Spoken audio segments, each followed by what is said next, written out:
Bienvenue encore aujourd'hui à ma chaîne YouTube. Je me présente encore Molotov Denis, votre fidèle compagnon que vous connaissez depuis lors. Aujourd'hui, on va beaucoup s'intéresser au dépannage du chargeur de laptop de la marque PB que vous voyez ici là. Un chargeur qui délivre 5 volts, notre nouvelle sortie de machine. Et en réalité, le chargeur s'y a reçu un coup de foudre et le client m'a apporté parce que cela ne donne pas de tension de sortie. Nous allons d'abord vous montrer comment détacher, c'est-à-dire ouvrir le chargeur comme première position. En deuxième position, on va faire le diagnostic et détecter la panne. En troisième position, nous allons procéder au dépannage, c'est-à-dire remplacer les pièces défectueuses s'il y a lieu. Et en dernière position, nous allons tester pour que vous confirmiez si le chargeur fonctionne ou pas. Comme je venez de vous élucider, la première procédure consiste à ouvrir le chargeur. Comment ouvrir ce type de chargeur? Ces chargeurs ont souvent, n'est-ce pas, les étiquettes collées dessus, comme vous voyez là. C'est là où se cachent généralement les vis qui permettent de maintenir les deux caisseaux.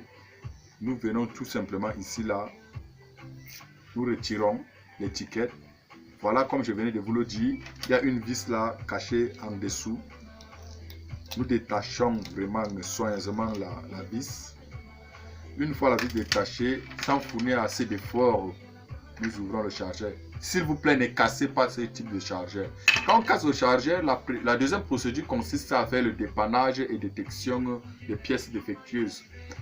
De près, vous allez constater ce type de chargeur avec des condensateurs de résistance et autres.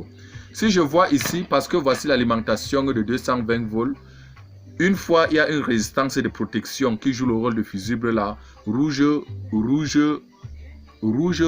argent, rouge, or, ce qui symbolise déjà 2,2 ohms.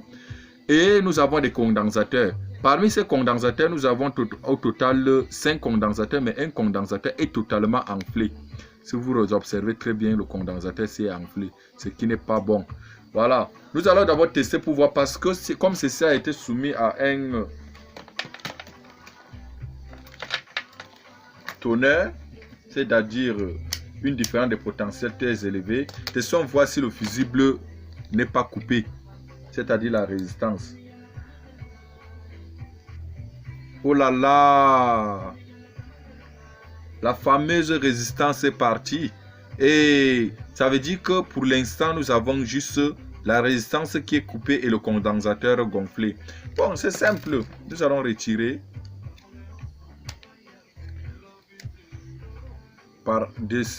Ici derrière, nous voyons effectivement, pour les autres éléments, nous voyons à l'œil nu, il n'y a aucun élément touché pour l'instant, selon le diagnostic théorique. Ok, nous allons procéder d'abord. Nous retirons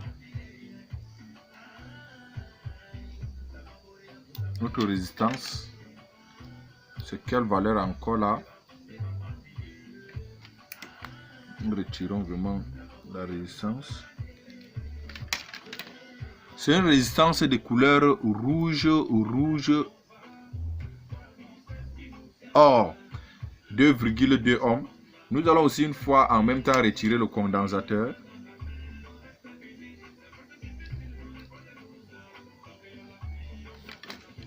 C'est un condensateur d'une valeur de 15 microfarad et 400 volts. C'est normal parce que ceci a été soumis à une différence de potentiel très élevée, supérieure à la valeur du condensateur. Ça veut dire qu'on a ces deux pièces d'abord à remplacer. C'est très simple. Venons sur la plaque, notre casse ici. Nous allons chercher si on peut retrouver ces éléments.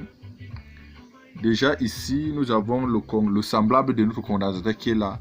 C'est-à-dire 400 volts. Nous dessoudons.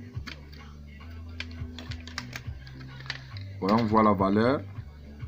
Voilà, nous avons 400, nous avons effectivement 15 microfarad, 400 volts. On a déjà retrouvé un élément qui est ceci. Maintenant, il nous reste de trouver une résistance de 2,2 ohms, c'est-à-dire rouge et or. Si nous fouillons ici, rouge, or. Voilà, nous avons une résistance là. Si vous lisez avec moi, nous avons ici rouge et or. Nous dessoudons aussi. sans aller au marché, hein, dans une casse très simple. Voilà, nous avons l'équivalent de notre résistance là, qui est là. Nous testons voir est-ce que cette résistance, elle n'est pas coupée. Voilà, si vous constatez avec moi, cette résistance n'est pas coupée. Pourtant, si nous testons celle-ci, pourtant si nous testons celle-ci, vous voyez que ceci est coupé. Pourtant, le condensateur, la seule différence, c'est de comprendre comment ceci qui est gonflé et l'autre qui n'est pas alors gonflé. C'est très simple. Nous venons alors ici, au niveau de notre plaque, nous remettons normalement. Oulala. C'est assez...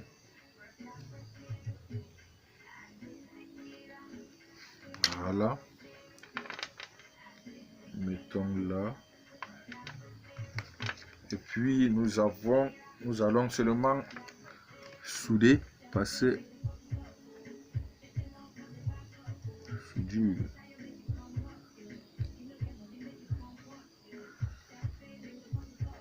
Dans notre résistance là, notre condensateur, j'allais dire, sans briser la piste. Hein.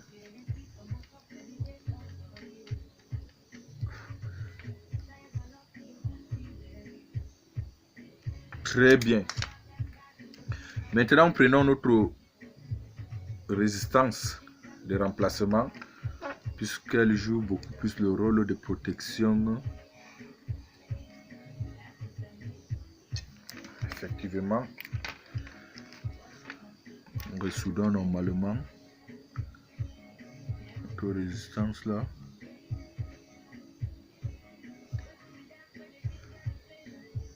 Donc, si c'est le patte là.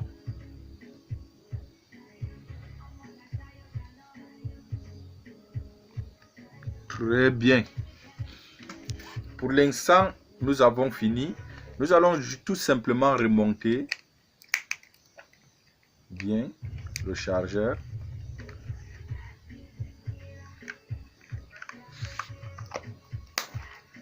Où est encore notre vis là? Le chargeur remonté. Ok. Nous remettons. Et nous vissons normalement. Une fois vissé, nous remettons l'étiquette. C'est comme si on n'avait jamais ouvert vraiment le chargeur. Et comme dernière procédure, parce qu'on a dépanné, qu'est-ce qui nous fait croire que vraiment le chargeur fonctionne? Comme la machine est là, il suffit tout simplement de mettre sous tension notre chargeur et venir là, connecter. Effectivement, vous voyez un voyant qui donne là. C'est-à-dire, quand je vais retirer, vous voyez qu'il n'y a pas de voyant. Mais quand je vais remettre, il y a un voyant bleu qui donne. Ce qui nous prouve encore que le chargeur fonctionne, c'est quoi? C'est de venir là, ouvrir l'ordinateur et voir ici tout simplement en bas. Est-ce que ça charge?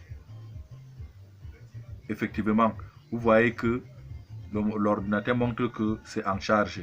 Et vous voyez qu'on vient tout simplement, et c'est très simple, en moins de 10 minutes, on a réussi à dépanner le chargeur à cause de 2 pièces. Ce qui allait vous coûter plus de 20 000 francs. Vraiment, n'oubliez pas d'aimer ces pages. Je vous aime.